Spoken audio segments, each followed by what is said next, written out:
Hi there, and welcome to Story Time with Uncle Bill. And I'm hoping to get you ready to eat. We're about to make you know what I call it, man? I call it the prison cuisine, the meal of the night. Wash my hands right quick.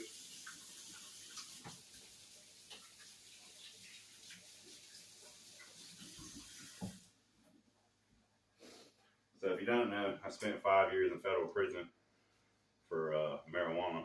Got busted with a truckload down in Texas, and the federal government decided I owed the United States of America taxpayers 5 years of my life, and then we'd be even. So we're even now, and the last 2 years I spent as a head cook at a federal prison camp at Seymour Johnson in Goldsboro, FPC Seymour Johnson. Um, but the first 3 years I spent up in FCI Fort Dix, New Jersey, and I worked the dish room. I worked every single day. There wasn't no reason not to. We told my little girl that I was at school and at work, and so I got 85 certificates and didn't take a day off. All that was, and I did that also to pass my time, but to make sure that nobody lied. And it wasn't hard to do, and I accomplished a lot in the process. So what you'll see, 5 years is a long time. I mean, it's just a long time. And during that time, you notice a lot of things. You see people's habits and the way they are. And the first thing they tell you when you get to federal prison, I got some boiling water on over here. I got some of those 49 cent a pound chicken legs already boiled up. I had a boiled in the pan over here. Now we're in the pot. You know how we do. So, it's the same pot. We use that. That's our stock pot. We got a boil. We got a rolling boil on it. Can't see the good color that's in there, but we're gonna change that. There's our pulled chicken we got. We got some andouille sausage. We got some rice. We got some ramen noodles, and then we got all these ingredients. This is stuff. So they might use canned chicken instead of pulled chicken because it is prison. Of course, you don't get no knife like that, so dudes in there is cutting with the top of tuna cans, or I don't know. They get real creative. Now the chicken rice ain't got no seasoning in it. We just boiled the chicken in it, so we're gonna put some good amount of salt in there. And in order for you to cook this, you don't have a stove, no stove. You got to cook it all in the microwave. It takes a long time, and they got most units or dorms or I wasn't in a cell. They have a hot water machine that dispenses hot water, sort of like a water fountain, but it's hot water. I didn't even know they made those. I'm just a simple dude, man. I mean, I'm talking about a real simple dude. Get excited about everything new and don't care about it. It's like, oh, wow, it's cool. Okay. But if you didn't like what was on the menu, say if you didn't like chicken a la king, who does? I mean, especially prison style, I was always limited to what I had. The quality of the product and the spices needed, but they had a lot now. This is the federal government. I mean, and we was on bases. I mean, we was on military installations, so almost like what they ate, we ate. We got our menus a month in advance. You had to do the prep every day. But if you didn't eat it, and there was always a line. And the first thing they tell you when you get to prison, there's going to be a lot of spots. There's a couple spots. They're high traffic areas where fights, stabbings, straight up murders happen. And one of them is the microwave. Because people are excited to cook rice and noodles. What it boils down to, the base of your product is they might be $1 now. Remember when ramen noodles were like 10 cents a pack? For real. And rice. Just say you paid $2. $2 for that. This is what you about to get stabbed for. Cutting in line, you hear the microwave ding ding. That means it's done. You look around, you don't see nobody in line. You take the stuff out. Rule number 1: don't touch shit that ain't yours. But you don't know no better. I mean, you just putting somebody's stuff aside. There's a lid on it. Your intentions is good. Plus, nobody's around. You just need to use the microwave for 1 minute. You got your stuff in there and everything's going good.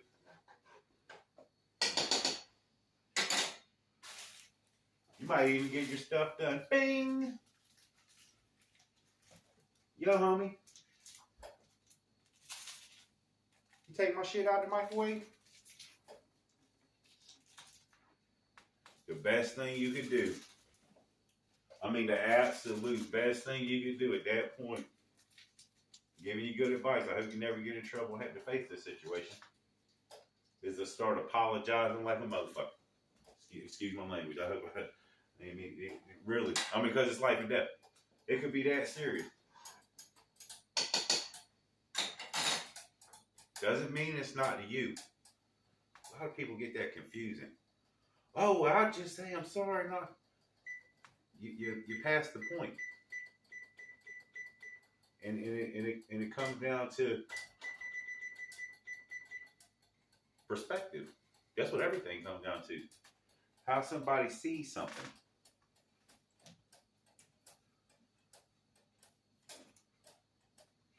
$4.50, let's say $6. All together, you're gonna have one person. He's gonna be chopping up this sausage. I ain't even sure if I can show you.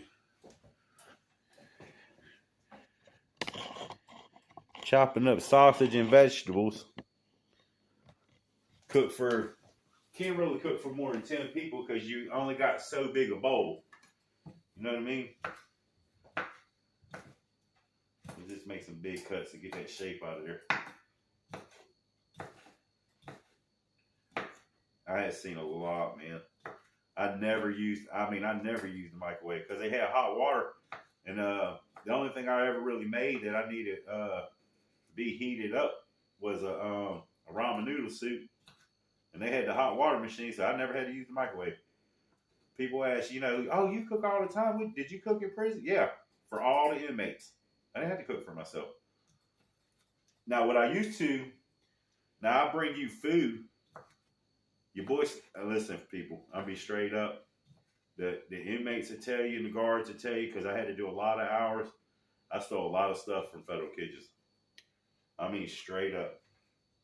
Bags and bags and bags of vegetables and cases of tomato sauce and 10-pound bags of pasta at a time, rigatoni, macaroni, spaghetti, the old twisty kind, ziti, whatever they had in the kitchen. All the fruits, all the vegetables, all the snacks. We got them all. See, when there was leftovers, the guards would give it to the kitchen workers. But you're not allowed to take it out of the kitchen. Because you got to throw it away. So instead of throwing it away, they give it to us and say, hey, eat it in here. Because most of us we worked 2 or 3 shifts. Breakfast and lunch or dinner. I worked all of them. Most of the time. Not like because breakfast started at 5. So, and I worked all day. You get, I got breaks. I got to go to the gym between there and stuff. All right.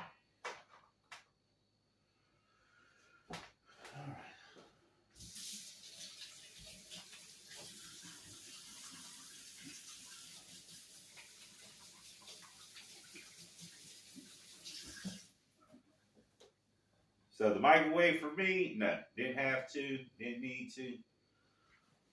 I'd watch, because the microwave was normally in the area where everybody was playing cards. And at one place I was at, they had a pool table in there. Believe it or not.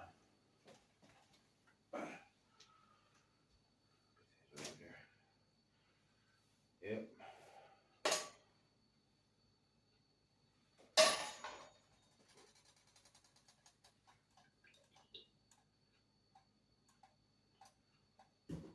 Never can understand why, man, you get so mad. So mad.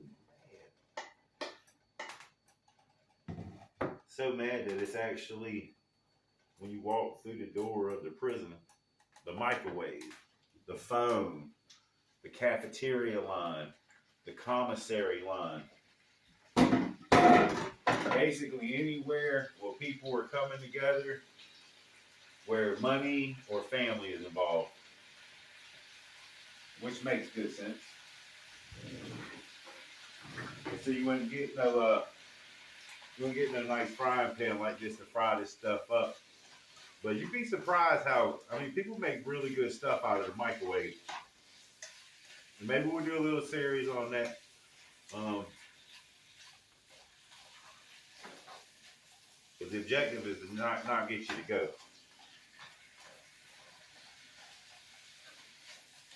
Not make this, let's just say it costs $50. A life-changing meal. Supposed to be breaking bread, not breaking heads.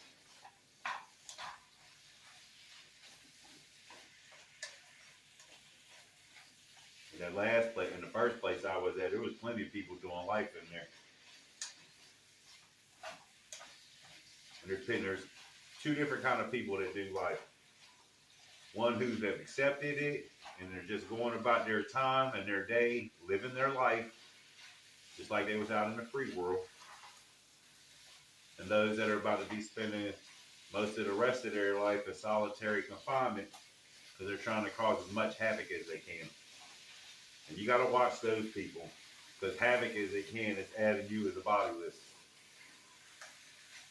They just want you as that number. Hey, I killed that dude. And they might just sit around for years watching to see who they don't like the most. You'd be surprised what happens and what goes through people's brains. See, when you're one of those people that are trusted, I always say, man, you'll lie to your parents, you'll lie to your girl, you'll lie to your job and to your friends and all your family. But you'll tell me the truth. And sometimes them truths are horrible. But it's real. You know what I mean? And to me, a friend is somebody that knows everything about you and still accepts you for who you are.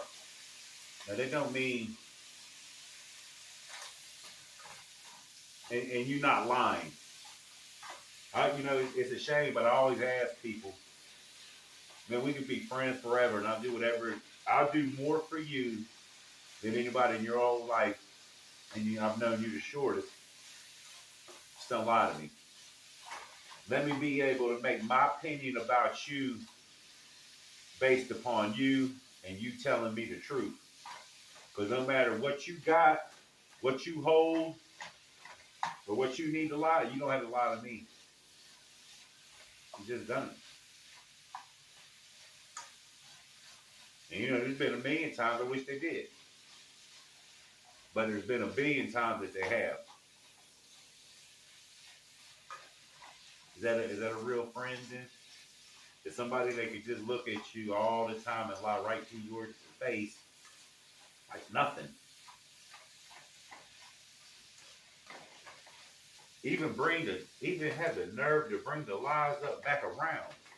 Things like that to get you killed in prison. You find out fast. Also, that most people are lying. And your life becomes routine, and the things that you look for, like right now I'm cooking in a nice kitchen. I could go out and do whatever I want after work with whoever I want. You could be sitting there watching with your girl or your guy, wondering what this smells like. It smells good. Let's start blasting it with some seasoning. Got the salt.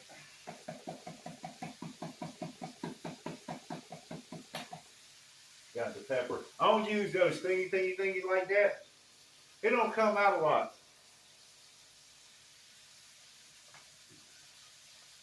We got this Tony Zataran. We're gonna put some of that in the rice too.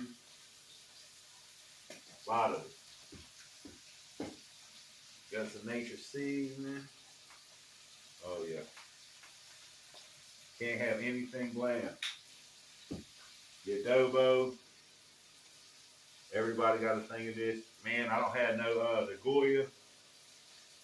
Still ain't got enough, folks. And I would also use sriracha. Actually called like a chili garlic sauce. We got some banana peppers. It's about as far as I go with the vegetables. You know, this would actually, the way they make it, would have the onions, the green peppers, the bell peppers, jalapenos. Some will put tomatoes in there. They all make it different. And I would bring some. So you always got to bring some. One person cooks it all, maybe two. Normally that person normally don't have no money. And they just looking to get in where they fit in. Happy to be cooking.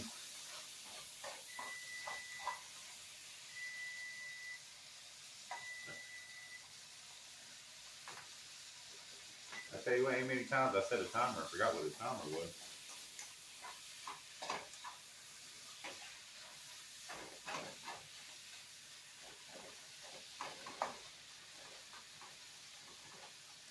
In a bowl. No matter how much the food costs in the fight, because if you get in a fight, you're going to the whole solitary confinement, the shoes, special housing unit. I don't care what you call it. Normally, it's like a county jail setting, and it's uncomfortable. Monitored, not cool. Taking all your privilege away. No phone, no commissary, no visits for up to 6 months. I forget how many. You can get up to, I can't remember, like 60 days in the hole for that. Could be more. Get transferred to a different prison. And it could be way worse. That's when you really screw yourself. And this is what you get to look forward to. It's a highlight of your day. A ramen noodle, rice base concoction. Called a prison cuisine. What's the prison? What's on the prison cuisine? Might throw a tuna, a mackerel. You wouldn't get this fancy sausage. Oh no. People call it like a gumbo, prison gumbo. What you have? I have a prison gumbo. Well, if you ever have prison gumbo, come here and get it. Don't go to prison. Oh, mercy.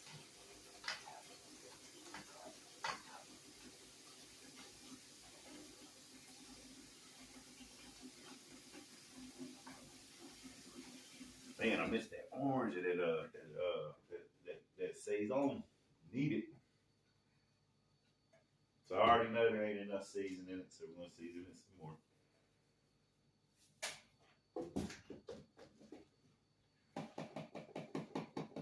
And generally speaking, if you've had it from 1,000 different people, it almost always tastes the same. It almost always tastes the same. Beef summer sausage, tuna,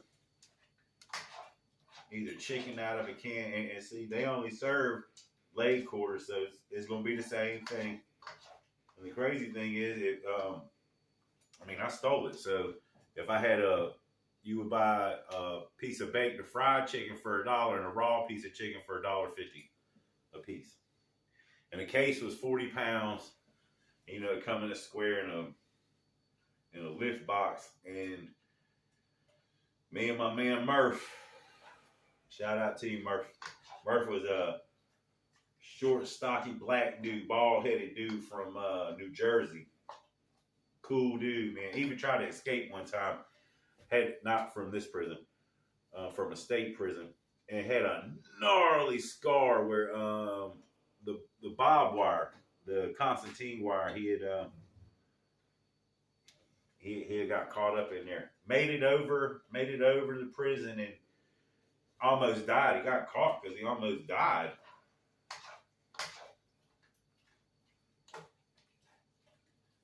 Take 40-pound cases of chicken.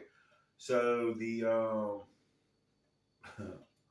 just a quick SCI Fort Dix is a low security prison, and it has two like 20-foot chain link fence with Constantine wire at the top and at the bottom on both sides, and then so there's one wall, and then there's the truck. Where the trucks go around, there's 2 trucks that circle the perimeter at all time. And then there's another wall, Constantine wire, with Constantine wire on both sides. And they're always patrolling. There's guards everywhere.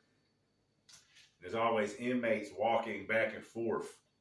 As soon as you're allowed out for chow, a lot of people just start walking.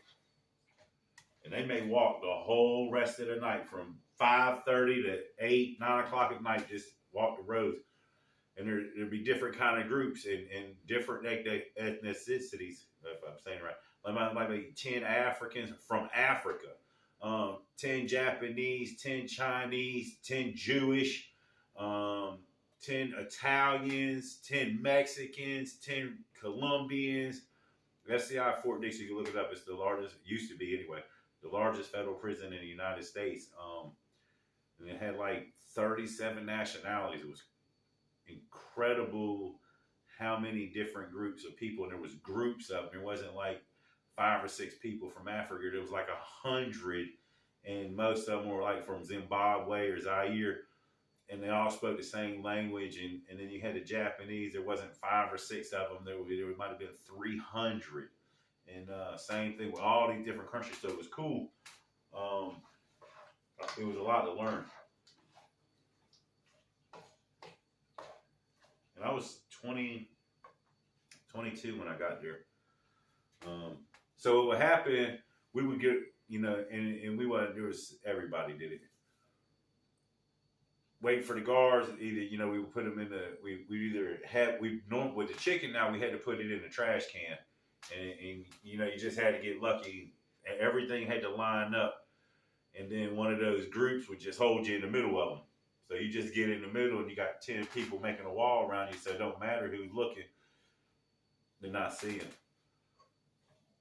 Took some crazy risks. I got caught stealing a lot. I had to do a lot of extra duty. A lot of extra duty. Listen, folks, when I tell you, I had to do a lot of extra duty. I shoveled so much. I didn't get in trouble at all at the camp. The second time I went to prison at the camp, I never got in trouble. But at the low, it seemed like I got caught because I got 100 hours of extra duty every time I got caught. Probably had to do like 40 because they would give you, if you did 5, they would give you 15. So if you did 5, they would give you 20. As soon as my extra hour, and I would never stop taking things. I mean, maybe I wouldn't get something every day, but it was like an apple or an onion or somebody always needed something. I personally really didn't take anything out of there for myself because I ate so much while I was there. I mean, I cleaned house, man. My average because I was working out a lot. My average calorie intake was 15,000. I mean, big time. You know, but they said I had to get 280 grams of protein in me. I would eat like 15 hamburgers, no buns, maybe one bun, not at one time, but throughout the day. Ham and cheese sandwich, eat about 15 of them. Chicken, you know, just as much as I could eat till I was full. But I would eat, you know, like every 2 hours, a bunch. But I was always working. I was always playing sports. I wasn't worried about making these meals that'll get me in trouble. Get you in trouble, man. Most people that use the microwave got in a fight over it. Doesn't matter how cool they were. Doesn't matter who they friends are. Because after you've been to a spot for a while and you're around it, you see who goes to the microwave. I could tell you every day who was going what and when. Who was next in line. I mean, you can see it. It's going to be every day. Every day. You can tell when they run out of money. When the meals got smaller towards the end of the month. Somebody couldn't pitch in. The down times. Yeah. Cheap. It's a good, cheap, hearty meal. One that I seen probably 1,000 fights.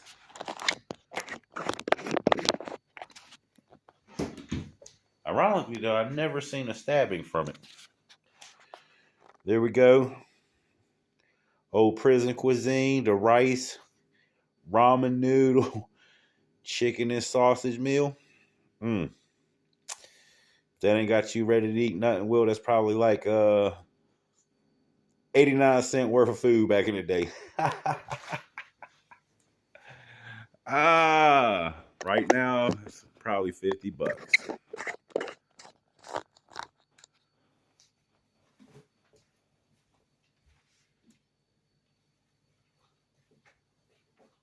And I tell you what, man, I mean, straight up from the bottom of my heart, anybody I ever served time with, I appreciate you helping me get through it because it's just something we got to get through. The dude that gave me the head cook job at the second prison he's on my Facebook page. I went to him and was like, hey, can you get me on in the kitchen? He said, you got any cooking experience? I said, yeah, been a manager most of my life. He was like, well, look, I don't want to be a head cook anymore, so I just give you the job and I'll step down and work underneath you.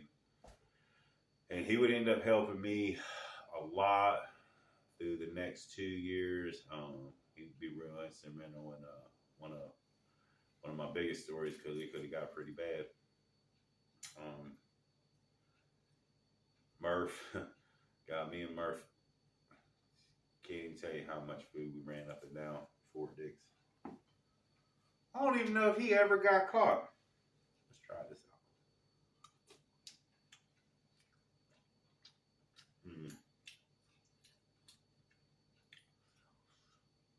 Wow.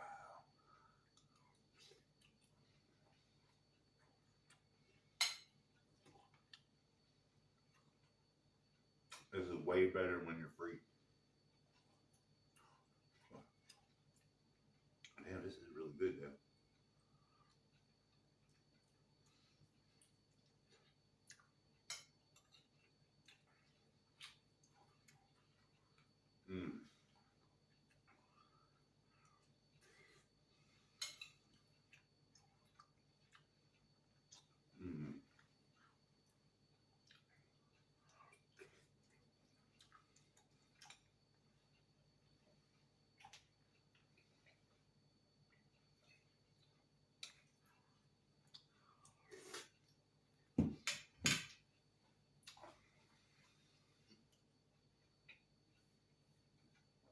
Man, that might be the best thing I've made so far, folks. That is really good.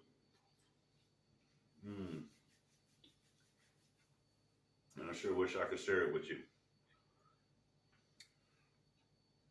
I'm about to tear it up. Hope everybody's having a good day and staying safe. If you can't hit that like button, share the video, subscribe if you haven't.